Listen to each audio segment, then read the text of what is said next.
Banyak kerja ni. Tak settle-settle lagi. Nak pergi lepak luar pun tak ada lah ni. Aduh, tak apalah. Minum dulu lah rehat.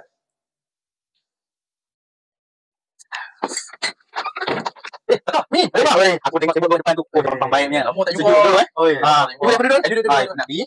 Alah lama ni boleh lah. Lima-lima sikit lah. Sibuk lah. Sibuk apa? Sibuk lah. Nak buat bisnes cik-cik ni. Nak kita kuat sikit lah kan. Buah panas dalam sejuk. Selesa betul depan ni. Sejuk kan? Macam ni. Sonok. Hati pun tenang. Betul. Aku kerja kat tempat panas. Tak apa nanti. Cari betul yang ada. Itulah kan. Ansuran. Terima. Ni hang tengok ni. Okey, kalau nak cerita ni panjang sangat. Hang tunggu sini. Aku nak pergi buat ayak kat hang. Hang nak ayak. Ayak apa ni? Ni ayak teh tarik. Teh tarik. Aku tak minum teh tarik luar ni. Tak, hang jangan risau. Ni dia tak sama dengan teh tarik kat luar. Ni teh tarik ni. Tengok pekat elok je ni. Ni tinggi kolesterol ni je ni. Tak nak aku badan dah lah macam ni. Hang jangan cakap macam tu. One bag ni. Dulu aku macam hang juga. Tapi sejak aku dah minum ni. Yang ni. Kalori dah kurang daripada 70. Hang nak minum 3-4 gelas satu hari. Ada nak ranjau. Aku tak ranjau hang.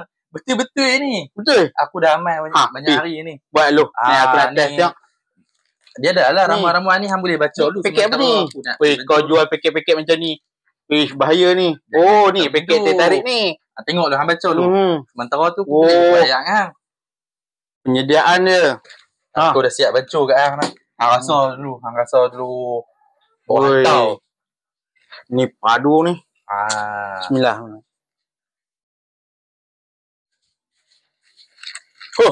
Dia punya rasa dia.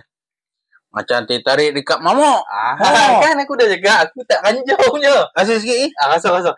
Yang ni memang aku buat untuk hang. Satu gelas tu hang minum lah sampai habis pun. Padu kan? Dia punya ada rasa herba dia semua. Hampa dalam proses turun berat badan tapi tak boleh tinggalkan air kegemaran hampa iaitu teh tarik. Teh tarik ni kan favourite satu Malaysia kan. Jadi kami di sini sediakan versi yang lebih sihat dan yang juga orang kata apa tidak mengganggu diet hampa dan tak perlulah tunggu sampai cheat day. Okey, berminat tekan link untuk beli di kedai Oyen kami. Thank you. Bye bye.